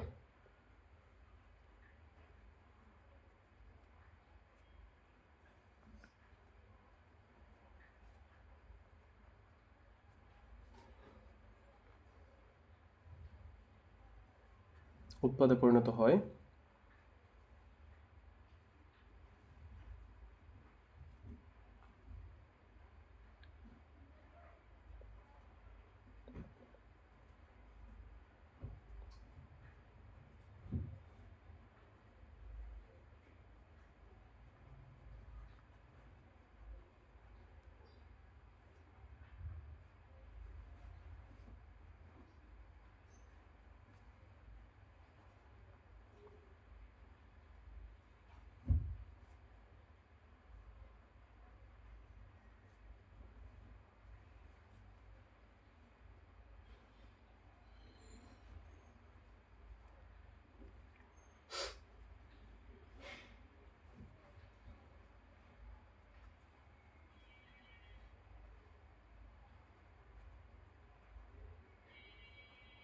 সো জিনিসটা দেখো, এখানে দেখো, আগে সংজ্ঞা যতটুকু উঠাইছো। বিক্রিয়ক আছে না, বিক্রিয়ক, বিক্রিয়ক আর হচ্ছে উৎপাদ। দেখো, সংজ্ঞা মুখস্থ করতে হবে না, আমার কথাটা শোনো। বিক্রিয়ক আর হচ্ছে কি উৎপাদ, রাসায়নিক বিক্রিয়ার দুইটা অংশ তোমাদেরকে আগেই পড়াইছি। সো বিক্রিয়ক থেকে উৎপাদে পরিণত হইতে পারে, এটা তো স্বাভাবিক, এটা হইতেই পারবে বিক্রিয়ক থেকে উৎপাদে। আবার উৎপাদ থেকেও কি বিক্রিয়কে পরিণত হইতে পারে। এই ধরনের বিক্রিয়াকে কি বলবো আমরা? উভয়মুখী বিক্রিয়া বলবো। এখন সংজ্ঞাটা পড়ো তো। যে রাসায়নিক বিক্রিয়ায়, যে রাসায়নিক বিক্রিয়ায় বিক্রিয়ক সমূহ বিক্রিয়া করে উৎপাদে পরিণত হয়, এই যে বিক্রিয়ক সমূহ বিক্রিয়া করে উৎপাদে পরিণত হয়। আবার উৎপাদ সমূহ বিক্রিয়া করে কি, উৎপাদ সমূহ বিক্রিয়া করে বিক্রিয়কে পরিণত হয়, যে উৎপাদ সমূহ বিক্রিয়া করে বিক্রিয়কে পরিণত হয় বা পুনরায় বিক্রিয়কে পরিণত হয়, তাকে উভয়মুখী বিক্রিয়া বলে। আশা করি সবাই সবাই সবাই সবাই পারবা। সো উভয়মুখী বিক্রিয়ার একটা উদাহরণ যেমন যেমন যেমন হতে ধরতে পারো যে হচ্ছে আগের আগের উদাহরণটাই ধরো, calcium carbonate, calcium carbonate. So এটাকে তুমি হচ্ছে যদি তাপ দাও, তাহলে হচ্ছে কি ক্যালসিয়াম অক্সাইড উৎপন্ন হবে প্লাস কার্বন ডাইঅক্সাইড উৎপন্ন হবে। সো এই কার্বন ডাইঅক্সাইড হচ্ছে উড়া চলে যাবে, তাইলে তো হইতে পারবে না। সো তুমি জিনিসটা করবা হচ্ছে কি, বদ্ধ পাত্রে, ঢাকনা দেওয়া একটা পাত্রে। সো এখন তো আর এই মামাটা উড়া যেতে পারবে না। সো এটা এইটুক আবার বিক্রিয়া করে কি উল্টা এটা পরিণত হইতে পারবে। সো এটা হচ্ছে একটা কি উভমুখী বিক্রিয়ার উদাহরণ। আরেকটা দেই, ধরো হচ্ছে জিঙ্ক, জিঙ্ক বিক্রিয়া করে হচ্ছে জিঙ্ক তুমি ধরো হচ্ছে তুমি যদি হচ্ছে মানে সালফিউরিক অ্যাসিডের সাথে যদি বিক্রিয়া করে H2SO4, জিঙ্ক যদি সালফিউরিক অ্যাসিডের সাথে বিক্রিয়া করে তাহলে জিঙ্ক অক্সাইড উৎপন্ন হবে, SO4, জিঙ্ক অক্সাইড বললাম কি, জিঙ্ক সালফেট উৎপন্ন হবে। তারপর হচ্ছে উৎপন্ন হবে হাইড্রোজেন গ্যাস। সো এই হাইড্রোজেন গ্যাস তো উইরা চলে যাবে, অথবা হ্যাঁ সরে যাবে। সো তুমি যদি জিনিসটাকে হচ্ছে বদ্ধপাত্রে করো, বদ্ধপাত্রে করো, তাইলেই হচ্ছে কি এটা থেকে আবার এটা উৎপন্ন হইতে পারবে। সো এখন পরীক্ষার মধ্যে যদি কোশ্চেন আসে, একটু ঘুরায় যদি বলে পরীক্ষার মধ্যে কোশ্চেন, উভমুখী বিক্রিয়াকে কিভাবে একমুখী বানাবা, এই যে উভমুখী বিক্রিয়া সেটাকে কিভাবে একমুখী বানাবা, এক নাম্বার কাজ খোলা পাত্রে। এটা দিয়ে বলবো যে খোলা পাত্রে যদি বিক্রিয়াটা করাই তাহলে হচ্ছে কি কার্বন ডাইঅক্সাইড উড়ে চলে যাবে, ফলে উৎপাদ থেকে আর বিক্রিয়াকে পরিণত হইতে পারবে না। সুতরাং উভয়মুখী বিক্রিয়াটা একমুখী বিক্রিয়া, মানে একমুখী বিক্রিয়া হয়ে যাবে। তারপর 2 নাম্বার, এটা দিয়েও উদাহরণ দিবা, এটা দিয়েও দিতে পারো। বা হচ্ছে তুমি দিতে পারো, এই যে শিখাইছি না এখানে, যে উৎপাদ থেকে কোনো পদার্থ অপসারণ করলে, সো এই বিক্রিয়াটা লেখা বলবা যে আমি যদি উৎপাদ থেকে এখানে হাইড্রোজেন গ্যাসকে অপসারণ করি তাহলে হচ্ছে আর হচ্ছে উৎপাদ থেকে বিক্রিয়াকে পরিণত হইতে পারবে না, অর্থাৎ বিক্রিয়াটা একমুখী হয়ে যাবে। শেষ, 2টা উদাহরণ দিয়ে দিলে এনাফ, অথবা একটা দিলেই খ নাম্বারের জন্য এনাফ। যে জাস্ট বলে দিবা যে বদ্ধ পাত্রে এই বিক্রিয়াটা উভমুখী থাকে, জাস্ট খোলা পাত্রে যদি করি কার্বন ডাইঅক্সাইড চলে যায়, অর্থাৎ একমুখী হয়ে যায়। শেষ কাহিনী। সো এখন আমরা যে পড়ছিলাম যে হচ্ছে রাসায়নিক বিক্রিয়ার হচ্ছে প্রকারভেদগুলা, সো দিক অনুসারে 2টা ভাগে ভাগ করা যায়, একটা হচ্ছে একমুখী বিক্রিয়া, একটা হচ্ছে উভমুখী বিক্রিয়া। সো এই দিকের টপিকটা কি শেষ হয়েছে কি হয়েছে না বলো? আরও কোনো কোশ্চেন আছে তোমাদের মনে? নাই। সো এখন আমরা হচ্ছে তাপের উপর ভিত্তি করে কয় ভাগে ভাগ করা যায় সেটা হচ্ছে আমরা এখন শিখব। ঠিক আছে? সো লিখো এখানে একটা উদাহরণ লিখতে পারো, যে কোশ্চেন লিখে নাও, QUESTI কোশ্চেন। এটা হচ্ছে HW করবা, হ্যাঁ। উভমুখী বিক্রিয়াকে কিভাবে একমুখী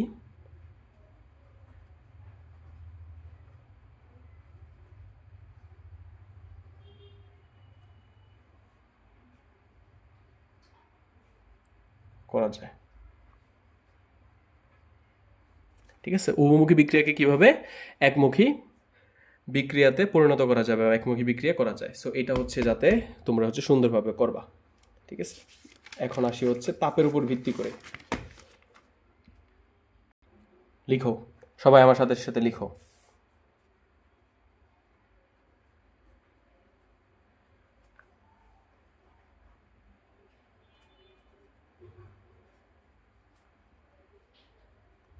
তাপের উপর ভিত্তি করে, এটা পড়লেই হচ্ছে আমরা লাসাতেলিয়ার নীতিতে যাইতে পারবো। তাপের উপর ভিত্তি করে বিক্রিয়াকে আসলে দুই ভাগে ভাগ করা যায়। একটা হচ্ছে তাপ উৎপাদী, তাপ উৎপাদী। আরেকটা হচ্ছে কি, এখানে 2 নাম্বার দিয়ে দিই, তাপহারী। একটা হচ্ছে তাপ উৎপাদী বিক্রিয়া, আরেকটা কি, তাপহারী বিক্রিয়া। সো সিম্পলভাবে যদি তোমাদেরকে বলি, তাপ উৎপাদী বিক্রিয়ায় কি উৎপন্ন হবে? তাপ উৎপাদী, বুঝাই যাচ্ছে তাপ উৎপন্ন হবে, তাপ উৎপন্ন হয়, ঠিক আছে। বা আরেকটা জিনিস মনে রাখতে পারো, ডেল এইচ। এই ডেল এইচ জিনিসটা কি, এটা অবশ্যই বলবো। ডেল এইচ কি হয়? ডেল এইচ এর মান লেখা রাখো বাংলায় নেগেটিভ হয়।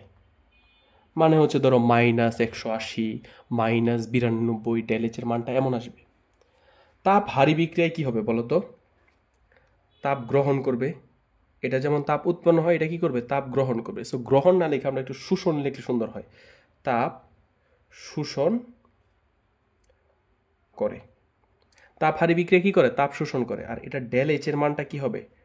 ডেল এইচ এর মান হবে, আর বাংলায় লিখলাম না, ডেল এইচ এর মান হবে পজিটিভ। এই যে প্লাস দিয়ে বুঝলাম কি পজে, আর বি দিয়ে বুঝলাম হচ্ছে পজিটিভ। তাহলে ডেল এইচ এর মানটা কেমন হবে? পজিটিভ হবে। তাপ উৎপাদী বিক্রিয়ার সংজ্ঞাটা এখন তোমরা পারবা কি পারবা না এটা বলো তো। যে বিক্রিয়ায় তাপ উৎপন্ন হয় তাকে কি বলে? তাপ উৎপাদী বিক্রিয়া বলে। তো সুন্দরভাবে একটু যদি লিখি, যে রাসায়নিক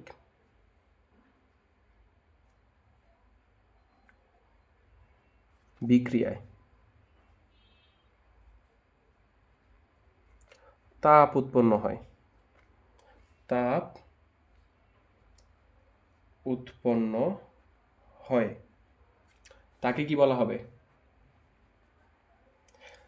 তাপ, হ্যাঁ, তাপের পরে একটা লেখো তাপ শক্তি, ঠিক আছে। তাহলে সুন্দর দেখা যায়। যদি তাপ দেও, তাপ উৎপন্ন হয়, তাইলেও কিন্তু হবে, বলি নাই যে হবে না, সুন্দর দেখা যায়। তাপ শক্তি উৎপন্ন হয়, তাকে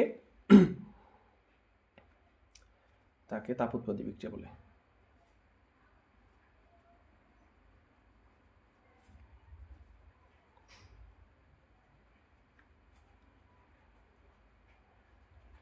বুঝছো? মানে যেই বিক্রিয়ার মধ্যে তাপ উৎপন্ন হবে সেটাকে তাপ উৎপাদী বিক্রিয়া বলে। যেই বিক্রিয়ার মধ্যে তাপ উৎপন্ন হবে সেই বিক্রিয়াকে কি বলে? তাপ উৎপাদী বিক্রিয়া বলে। আচ্ছা, তাহলে একটা উদাহরণ দেই।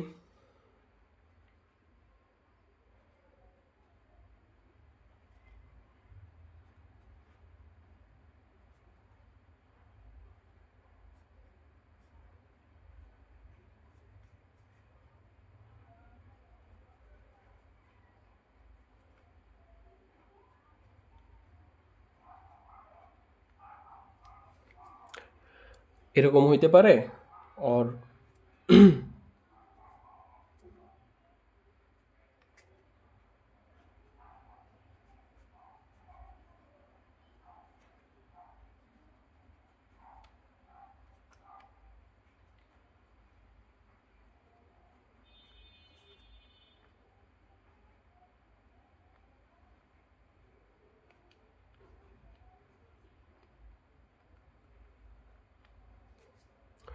মাইনাস, এই যে এখানে কিন্তু মাইনাস আছে, ঠিক আছে, -92 কিলো জুল, ঠিক আছে।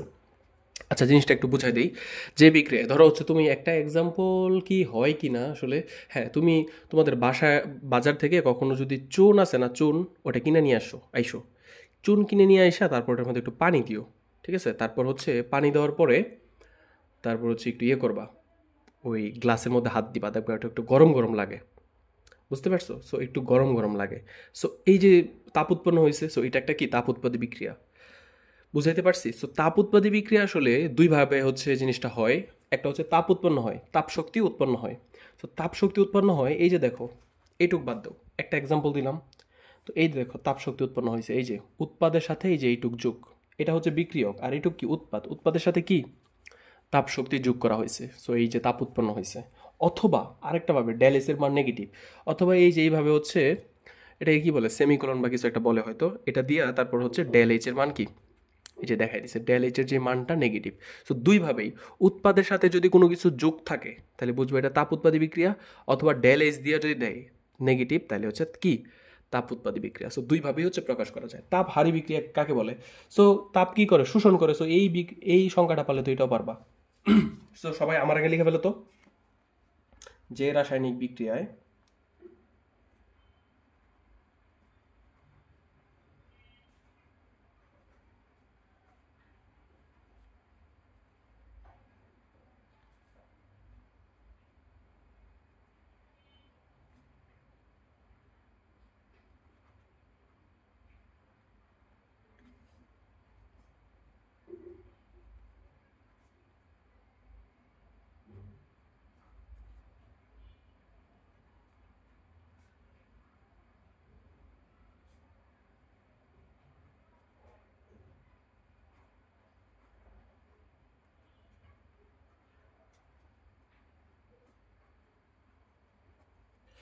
যে রাসায়নিক বিক্রিয়ায় তাপ শক্তির কি ঘটে, শোষণ ঘটে, তাকে বলা হয় তাপহারী বিক্রিয়া। তাপহারী বিক্রিয়ার উদাহরণ যদি দেই, যেমন হচ্ছে নাইট্রোজেন আর অক্সিজেন যদি যোগ করে দেই,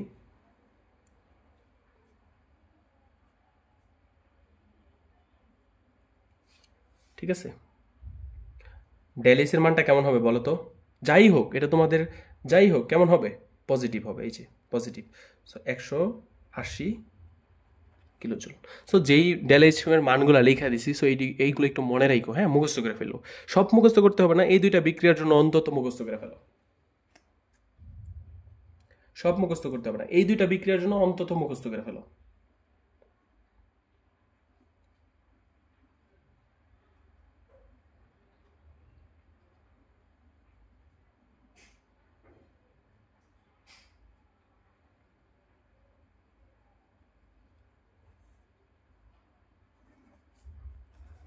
সো অর হচ্ছে এইভাবেও প্রকাশ করতে পারে। দেখো তো, তুমি কি বলছো, তাপ শোষণ করে, তাহলে এই যে বিক্রিয়ক, এই যে বিক্রিয়ক কি করতেছে, তাপ শোষণ করতেছে, দেখছো? তার মানে হচ্ছে তাপ উৎপাদী বিক্রিয়া দুই ভাগে প্রকাশ করা যায়। একটা হচ্ছে ডেলিস দিয়া, ডেলিসের মান কেমন থাকবে, পজিটিভ থাকবে। আরেকটা হচ্ছে কি, উৎ বিক্রিয়কের সাথে তাপটা যোগ দেওয়া থাকবে, কার সাথে, বিক্রিয়কের সাথে, ঠিক আছে, বিক্রিয়কের সাথে যোগ দেওয়া থাকবে। আর তাপ উৎপাদী বিক্রিয়ার সময় কার সাথে যোগ দেওয়া থাকবে, তাপটা উৎপাদের সাথে যোগ দেওয়া থাকবে, বুঝতে পারছো? এই হচ্ছে তাপ উৎপাদী বিক্রিয়া আর হচ্ছে তাপহারী বিক্রিয়া। এইটুক মনে রাখতে পারবে না, দুইভাবে প্রকাশ করা যায় কেমনে কেমনে। সো তারপরে হচ্ছে আমি তোমাদেরকে একটু শর্টকাটের জন্য লিখে দিই, হ্যাঁ, একটু লিখে দিই, তোমরা সবাই লিখো। কিভাবে চিনবো,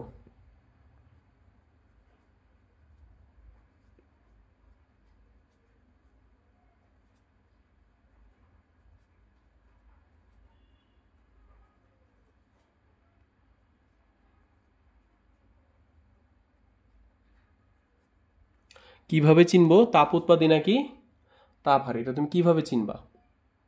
সো এটা চিনার সবচেয়ে বেস্ট পসিবল ওয়ে হচ্ছে, তোমাদেরকে যদি আমি একটু ইয়ে করি,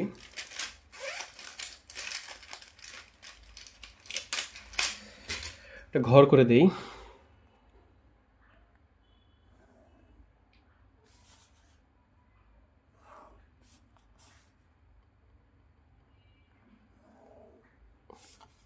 ঠিক আছে, এই পাশে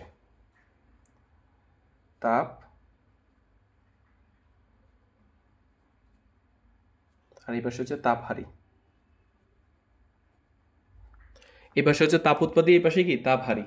সো চেনার উপায় 1 নাম্বার, ঠিক আছে, 1 নাম্বার হচ্ছে এ প্লাস বি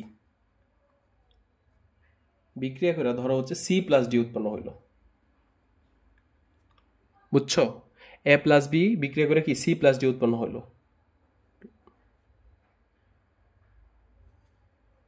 কিলো জুল। জিনিসটাকে যদি বলি এ প্লাস বি মানে কি, এখানে এ প্লাস বি মানে হচ্ছে বিক্রিয়ক, আর সি প্লাস ডি মানে কি, সি প্লাস ডি মানে হচ্ছে উৎপাদ। উৎপাদ এটা মূলত হচ্ছে শক্তি, ঠিক আছে, শক্তি, তাপ শক্তি, ঠিক আছে। সো দেখো তো তাপ উৎপাদী বিক্রিয়ায় কার সাথে হচ্ছে শক্তিটা যোগ দেওয়া থাকে, উৎপাদের সাথে। এটা একটা প্রসেস। আর 2 নাম্বার আরেকটা ভাবে হচ্ছে প্রকাশ করতে পারে, ঠিক আছে, কেমনে? এ প্লাস বি, এ প্লাস বি দিয়ে এখানে কি বুঝাইছি জানো, যে এখানে যা কিছু হইতে পারে, যাই হোক, ঠিক আছে, ওইটা আমার ম্যাটার না। আর একটা হচ্ছে এই যে এইভাবে সেমিকোলন দেওয়া থাকবে, সেমিকোলন দিয়া তারপর ডেল এইচ এর মানটা থাকবে হচ্ছে মাইনাসের, নেগেটিভ। বুঝাই দিকে পারছি? আচ্ছা, তাপ হারি বিক্রিয়া প্রকাশ করা হয়েছে 2 ভাবে। একটা হচ্ছে এ প্লাস বি, এটা কি বিক্রিয়ক, বিক্রিয়কের সাথে হচ্ছে এটা যোগ দেওয়া থাকবে শক্তিটা, ঠিক আছে, শক্তি বিক্রিয়কের সাথে কিলোজুল, উৎপাদ ধরো সি প্লাস ডি। সো আমি যদি একটু লেখা দেই, বিক্রিয়ক যোগ শক্তি, বিক্রিয়কের সাথে কি শক্তি যোগ দেওয়া থাকবে, উৎপাদ। এটা হচ্ছে 1 নাম্বার। 2 নাম্বার অন্যভাবে প্রকাশ করা যায়, সেটা হচ্ছে ডেল এস দিয়া, এ প্লাস বি, এটা হচ্ছে বিক্রিয়ক, বিক্রিয়া করে ধরো সি প্লাস ডি নামে কোনো একটা উৎপাদ উৎপন্ন হয়েছে, তারপর একটা এরকম চিহ্ন দেওয়া থাকবে, আর এখানে ডেল এস এর মানটা কেমন থাকবে, পজিটিভ থাকবে। বুঝতে পারছো? সো উদ্দীপকের মধ্যে যদি যে এরকম দেখো তাইলেই বুঝবা কি তাপ উৎপাদী বিক্রিয়া, তাপহারী বিক্রিয়া। সো এখন কি একটা এক্সাম্পল দিব, তোমরা দেখি পারো কিনা। সো দিয়ে দেখি তো পারো কিনা। আচ্ছা, বলো তো যে হচ্ছে N2 প্লাস 3H2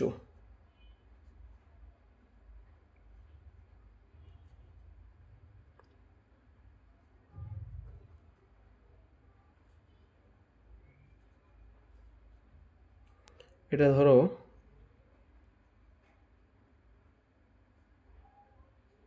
এটা বলো তাপ উৎপাদী নাকি তাপহারী? অবশ্যই দেখো তো কার সাথে মিলছে, যে হচ্ছে এটা ডেল এস দিছে, আর ডেল এস যদি নেগেটিভ থাকে তাহলে কি তাপ উৎপাদী বিক্রিয়া। সো এটা একটা তাপ উৎপাদী বিক্রিয়া। সো এটা কি তাপ উৎপাদী নাকি তাপহারী? এটা হচ্ছে তাপ উৎপাদী বিক্রিয়া। সো এটা কি বোঝা গেছে? বোঝা কি গেছে? সো তাপহারী বিক্রিয়া কি, একটা এক্সাম্পল যদি দেই, ধরো এরকম হইতে পারে না, N2 প্লাস O2,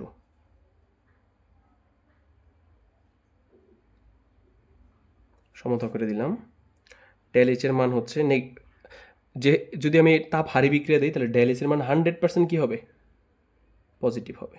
এই যে এটা কি বিক্রিয়া, তোমাদেরকে যদি প্রশ্ন করি, এটা একটা তাপ হারি বিক্রিয়া। কেমনে বুঝছেন স্যার তাপ হারি? এই যে দেখো ঘটনার সাথে মিলছে না, যে বিক্রিয়কের জায়গায় বিক্রিয়ক, উৎপাদের জায়গায় উৎপাদ, সেমিকোলনের জায়গায় সেমিকোলন, ডেল এইচ এর মানটা পজিটিভ, এই যে পজিটিভ, তাহলে এটা কি তাপ উৎপাদী, সরি তাপ হারি। সো আশা করি এখন কারো কোনো সমস্যা হবে না। সো এইখানে একটা আমরা ইন্ট দিতে পারি। এটা কিসের ইন্ট দিতে পারি, ক্লাসের ইন্ট না। আমরা মনে আছে যে হচ্ছে পড়ে আসছিলাম রাসায়নিক বিক্রিয়ার প্রকারভেদ ডে 1-এ, দিক অনুসারে আর হচ্ছে তাপের পরিবর্তন অনুসারে শিখবো। সো দিক অনুসারে শিখবো আর হচ্ছে কি তাপের পরিবর্তন অনুসারে শিখবো। সো আমরা দেখো অলরেডি হচ্ছে দিক অনুসারেও শিখে ফেলছি, এই যে তাপের পরিবর্তন বা তাপের উপর হচ্ছে নির্ভর করে যেটা, সেটা হচ্ছে শিখে ফেলছি, তাপ উৎপাদী এবং তাপহারী। সো আশা করি আর তোমাদের কোনো এই নিয়ে কোনো প্রশ্ন আসলে মনের মধ্যে নাই। সো এখন আমাদের কাজ কি, আমরা কোন দিকে শিফট হয়ে যাব? এখন আমরা শিফট হয়ে যাব হচ্ছে লা শাতেলিয়ার নীতির দিকে। কোন দিকে শিফট হয়ে যাব? লা শাতেলিয়ার নীতির দিকে। সো দেখো লাসাতিলের নীতি বুঝার আগে আমরা আসলে একটু সাম্যাবস্থা জিনিসটা কি এটা একটু শিখবো। একটা বিক্রিয়ার সাম্যাবস্থা, ঠিক আছে?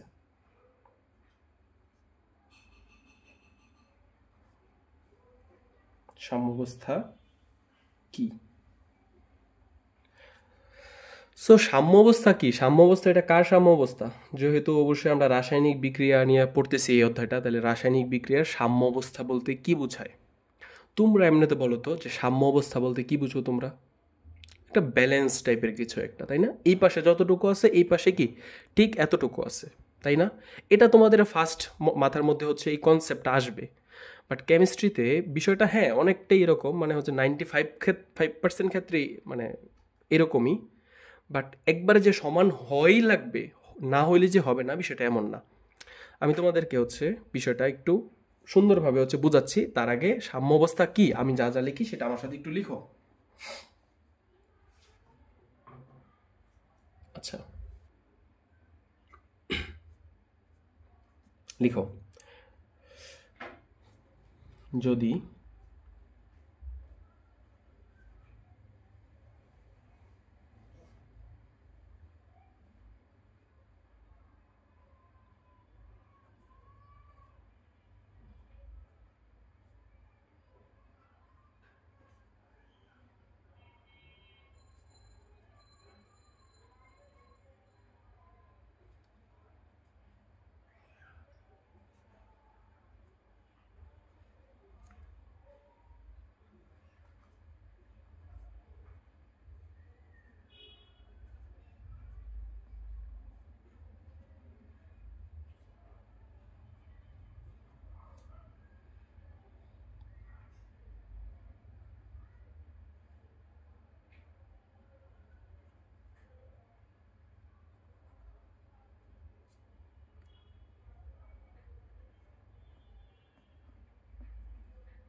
আচ্ছা, সো এতটুকুর ব্যাখ্যাটা আগে আমি একটু করে নিই যে সাম্য অবস্থা জিনিসটা আসলে কি।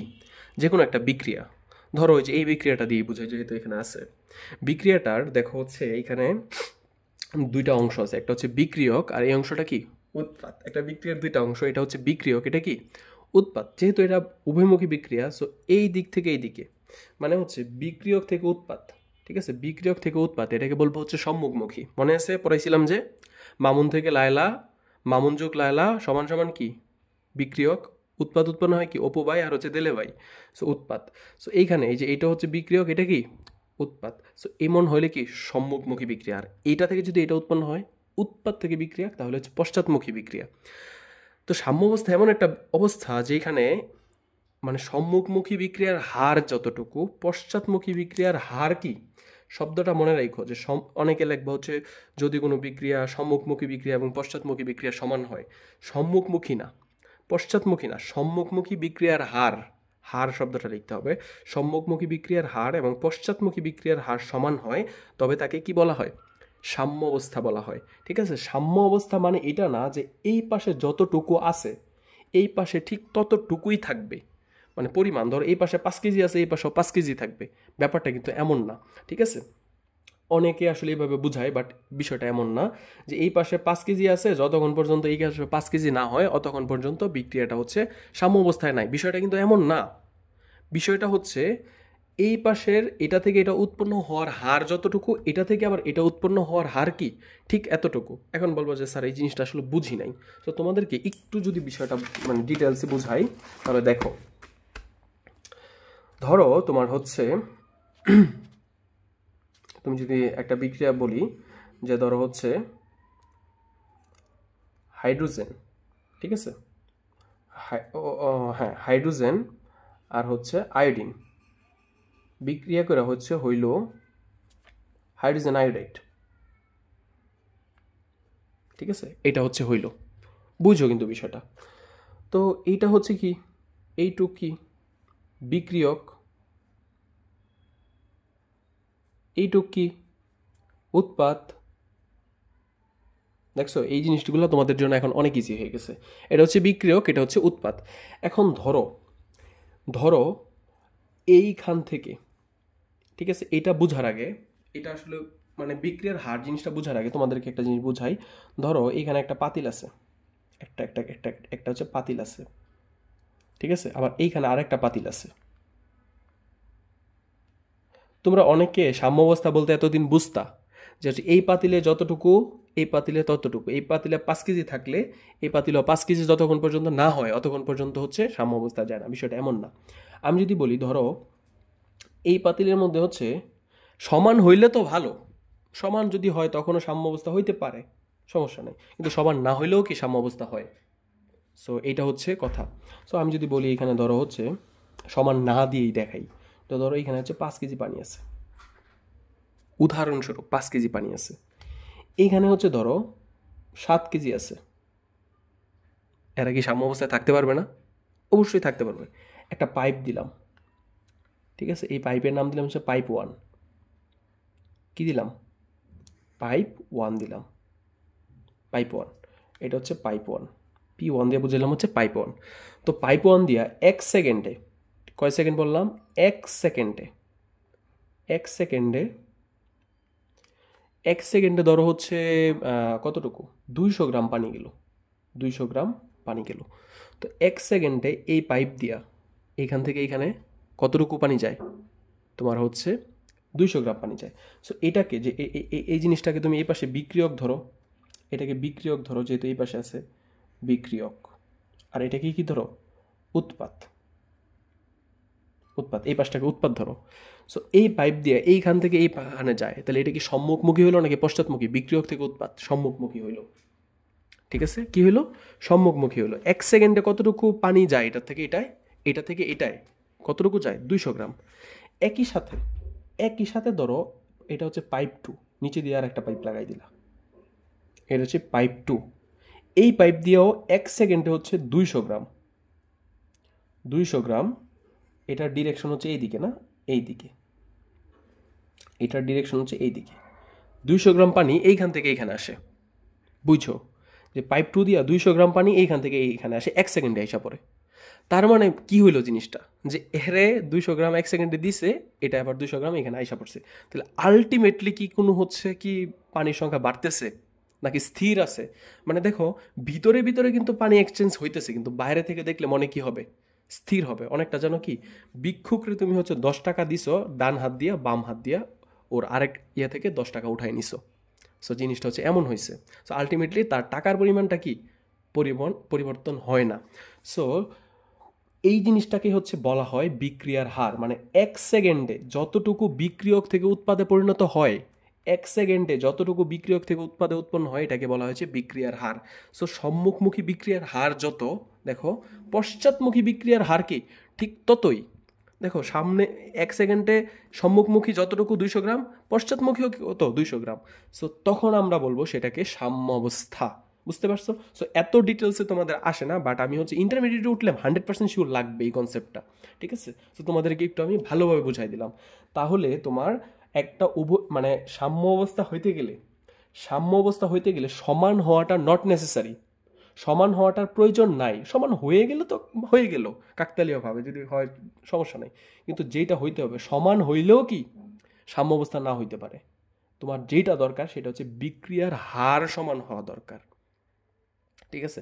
ধরো এইখানে আছে 5 কেজি, এইখানে আছে 5 কেজি, কিন্তু এটা দিয়ে যায় হচ্ছে 300 গ্রাম, এটা দিয়ে আসে হচ্ছে 100 গ্রাম, তখন কিন্তু সাম্য অবস্থা না। এটাও কিন্তু ম্যাটার। বুঝতে পারছো? তার মানে পরিমাণ ডাজেন্ট ম্যাটার, তোমার হচ্ছে হার। তাইলে এখানে একটু নোট লিখে রাখো। নোট, নোট কি লিখতে পারো? বিক্রিয়ক ইকুয়াল উৎপাদ হলেই সাম্যাবস্থা না। সাম্যাবস্থা হলো বিক্রিয়ার হার। বিক্রিয়ার হার বলতে বুঝাইছি হচ্ছে সম্মুখমুখী বিক্রিয়ার হার এবং পশ্চাৎমুখী বিক্রিয়ার হার, ঠিক আছে? বিক্রিয়ার হার সমান সমান হওয়া, ঠিক আছে? বিক্রিয়ার হার বলতে বোঝাইছি হচ্ছে সম্মুখমুখী এবং পশ্চাৎমুখী, ঠিক আছে? বিক্রিয়ার হার সমান হওয়া। মনে থাকবে? আচ্ছা, তাইলে হচ্ছে তুমি হচ্ছে সাম্যাবস্থা, যে কোনো একটা বিক্রিয়া যদি সাম্যাবস্থা থাকে তার কি কি বৈশিষ্ট্য থাকতে পারে? কোনো বিক্রিয়া লেখো, কোনো বিক্রিয়া যদি সাম্যাবস্থায় থাকে, কোনো বিক্রিয়া যদি সাম্যাবস্থায় থাকে তাহলে 1 নাম্বার দাও, সম্মুখমুখী বিক্রিয়ার হার এবং পশ্চাৎমুখী বিক্রিয়ার হার সমান থাকে। ঠিক আছে? 2 নাম্বার, এটি একটি গতিশীল প্রক্রিয়া। গতিশীল প্রক্রিয়া মানে কি জানো? যে বাহির থেকে উপর থেকে দেখলে মনে হবে, তুমি হচ্ছে ইন্টারনালি যদি চিন্তা না করো, যদি আপেক্ষিকভাবে চিন্তা করো, মানে তোমার হচ্ছে স্বাভাবিকভাবে চিন্তা করো, তাহলে মনে হবে যে স্থির। কেমনে? যে এইখানে এটা থেকে এটা যতটুকু উৎপন্ন হইতেছে, এটা থেকে ততটুকু উৎপন্ন হইতেছে। তার মানে তোমার কাছে এটার পরিমাণ বাড়েও না কমেও না। সো এটা মনে হবে তোমার কাছে যে হচ্ছে বিক্রিয়ার হার যেহেতু সমান, তাহলে মনে হবে যে এটা স্থির, আর মনে হয় বিক্রিয়া হইতেছে না। কিন্তু ভিতরে ভিতরে কি ঠিকই হইতেছে, এটা থেকে পানি এটাতে চেঞ্জ হইতেছে, এটা থেকে পানি এটাতে চেঞ্জ হইতেছে। বুঝতে পারছো? সো ওই যে বললাম না যে একটা ভিক্ষুকের কাছে 100 টাকা আছে, ওর যে থালার মধ্যে 100 টাকা আছে, তুমি ডান হাত দিয়ে 10 টাকা দিছো, বাম হাত দিয়ে 10 টাকা উঠাই নিছো।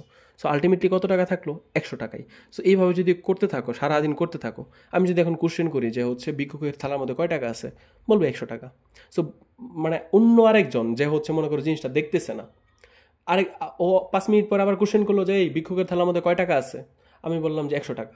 সো সে কি কোনো দিন মানে মানে বুঝতে পারবে যে হচ্ছে এই ভিক্ষুকের থালার মধ্যে এক্সচেঞ্জ হইতেছে? সে যদি না দেখে, সে কিন্তু বুঝতে পারবে না। সো ইন্টারনালি দেখতে হবে, জিনিসটাকে উপলব্ধি করতে হবে, তখন বোঝা যাবে যে হচ্ছে জিনিসটা হচ্ছে এইভাবে এক্সচেঞ্জ হইতেছে। সো এই ক্ষেত্রেও সেম, একটা বিক্রিয়া কিন্তু তোমাদেরকে একটা মানে মানে ইনফর্মাল ভাষা ইউজ করি, যে তলে তলে টেম্পো চালায় না, একটা শব্দ আছে না যে তলে তলে টেম্পো চালায়, আমরা বললেই হরতাল। সো সাম্য অবস্থার ক্ষেত্রে স্যারের এই কথাটা মনে করবা যে হচ্ছে এরা কিন্তু তলে তলে টেম্পো ঠিকই চালায়, কিন্তু যখন উপর থেকে দেখবা জিনিসটা মনে হবে যে হরতাল, মানে হচ্ছে কি স্থির আছে, কিন্তু ভিতরে ভিতরে কি ঠিকই গতিশীল। 3 নাম্বার, অসম্পূর্ণ।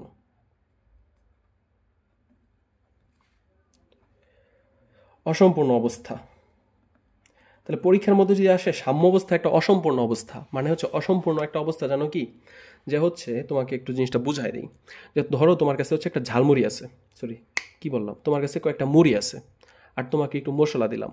সো তোমাকে 100 গ্রাম মুড়ি দিলাম, আর হচ্ছে কিছু পরিমাণ মশলা দিলাম। সো 100 গ্রাম মুড়ির সবটাই তুমি কি করে ফেলছো? ঝালমুড়ি বানায় ফেলছো। তার মানে এখন যদি আমি বলি সাদা মুড়ি তোমার কাছে আর আছে? নাই, সাদা মুড়ি কিন্তু নাই। এটা মানে কি? যে সাদা মুড়িকে তুমি সম্পূর্ণরূপে কি করছো? যে হচ্ছে ঝালমুড়িতে কনভার্ট করে ফেলছো। কিন্তু সাম্য অবস্থায় যদি মানে জিনিসটা হইতো, তাহলে যেন কেমন হইতো? যে তুমি কিছু মুড়ি নিছো আর কিছু মশলা নিছো, ঠিক আছে? শুরুর দিকে কি তারা হচ্ছে ঝালমুড়ি হওয়া শুরু করছে।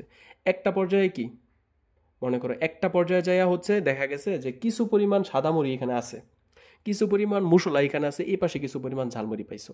মানে সম্পূর্ণ সম্পূর্ণ সাদামুড়ি কখনোই হচ্ছে সম্পূর্ণ ঝালমুড়িতে পরিণত হয় না। তার মানে কি? আমি যদি এখন কোশ্চেন করি যে হচ্ছে সাদা মানে সম্পূর্ণ সাদামুড়ি কি ঝালমুড়িতে পরিণত হয়েছে? হয় নাই। তার মানে কি? কিছু পরিমাণ অসম্পূর্ণ আছে, জিনিসটা অসম্পূর্ণ আছে। সো সাম্য অবস্থার ক্ষেত্রে সেম, তুমি হচ্ছে হাইড্রোজেন আর হচ্ছে আয়োডিন নিছো, মিললা হচ্ছে হাইড্রোজেন আয়োডাইড হচ্ছে উৎপন্ন হওয়ার কথা ছিল, ঠিক আছে? তুমি হচ্ছে ধরো হচ্ছে 50 গ্রাম নিছো, আর এটা হচ্ছে 20 গ্রাম নিছো, সরি হ্যাঁ এটা হচ্ছে 50 গ্রাম নিছো, ঠিক আছে? সো এটা থেকে ধরো, এটা থেকে 50 গ্রামের জায়গায় এটা হচ্ছে 30 গ্রামের মতো, এটাও 30 গ্রামের মতো, কি মিল্লা হচ্ছে এটা হইলো। কিন্তু এইখানে আর 20 গ্রাম আর 20 গ্রাম হয় না, ঠিক আছে? এই তাহলে 30 গ্রাম, 50 গ্রাম থেকে 30 গ্রাম যদি এখানে চলে যায়, 30 গ্রাম যদি এখানে চলে যায়, তার মানে নিশ্চয়ই এটা 20 গ্রাম আছে, 20 গ্রাম আছে। এই 20 গ্রাম হাইড্রোজেন হিসেবে পড়ে থাকে, আয়োডিন হিসেবে পড়ে থাকে। ঠিক আছে, এরা হচ্ছে আর হয় না, বুঝতে পারছো? সো এই কারণে এটাকে বলা হয় একটা অসম্পূর্ণ অবস্থা, মানে একবারে সম্পূর্ণ এটা থেকে এটা আর এটা বিক্রিয়া করে শুধুমাত্র এটা থাকবে, এটা একদম উধাও হয়ে যাবে, বেনিশ হয়ে যাবে, আর থাকবে না, বিষয়টা এমন না। এই কারণে এটাকে বলা হয় কি একটা অসম্পূর্ণ অবস্থা। তো আশা করি পরীক্ষার মধ্যে যদি কখনো আসে যে এটা অসম্পূর্ণ অবস্থা কেন ব্যাখ্যা করতে পারবা, এটা একটা গতিশীল প্রক্রিয়া কেন ব্যাখ্যা করতে পারবা, আর হচ্ছে বলবা যে, আর যদি আসে যে এমসিকিউতে আসে যে সম্মুখমুখী বিক্রিয়ার হার এবং পশ্চাৎমুখী বিক্রিয়ার হার সমান থাকলে কি বলা হয়, এটাকে হচ্ছে সাম্য অবস্থা বলা হয়। সো এইগুলো আশা করি তোমরা হচ্ছে পারবা, আমার বিশ্বাস। যেহেতু বিক্রিয়ার হার শব্দটা আসছে, তো বিক্রিয়ার হার শব্দটা যেহেতু আসছে, বিক্রিয়ার হার কাকে বলে এটা পরীক্ষা আসতেও দেখছি। সো এটা একটু লিখে দিই, বিক্রিয়ার বিক্রিয়ার হার। এটা যদি পরীক্ষায় আসে শুধুমাত্র ক নাম্বারের জন্য আসবে, এছাড়া আর কিচ্ছু আসবে না, ঠিক আছে? লিখো একক সময়ে, মানে হচ্ছে 1 সেকেন্ডে, একক সময়ে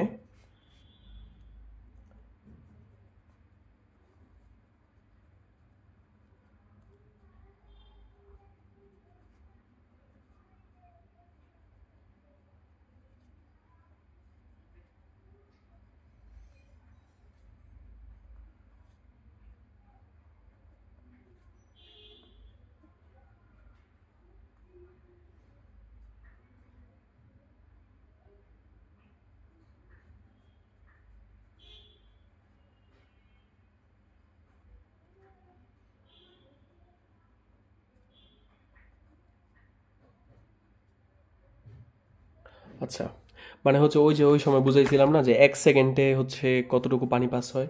তো অনেকটা হচ্ছে এরকম, একক সময়ে, 1 সেকেন্ডের জায়গায় লিখছো একক সময়ে যে পরিমাণ বিক্রিয়ক উৎপাদে পরিণত হয় তাকে কি বলা হয়? বিক্রিয়ার হার বলা হয়। বিক্রিয়ার হার যেহেতু পড়াইলাম, এটার একক আছে, ঠিক আছে, লিখে রাখো। এটা পরীক্ষার মধ্যে যদি আসে, আসবে না মনে হয়, এত কঠিন বিষয় আসবে না। বিক্রিয়ার হারের একক, হারের একক লিখে রাখো, ইন্টারমিডিয়েটে কাজে লাগবে, অথবা কোনো কারণে যদি কোশ্চেন কঠিন হয় তাহলে মেরে দিতে পারে।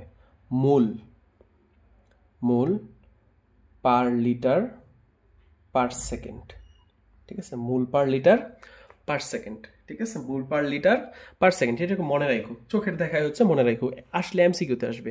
আর এইটুকু আসবে কি, এইটুকু আসলে আসবে ক নাম্বারে। সো এটা একটু মনে রাখো।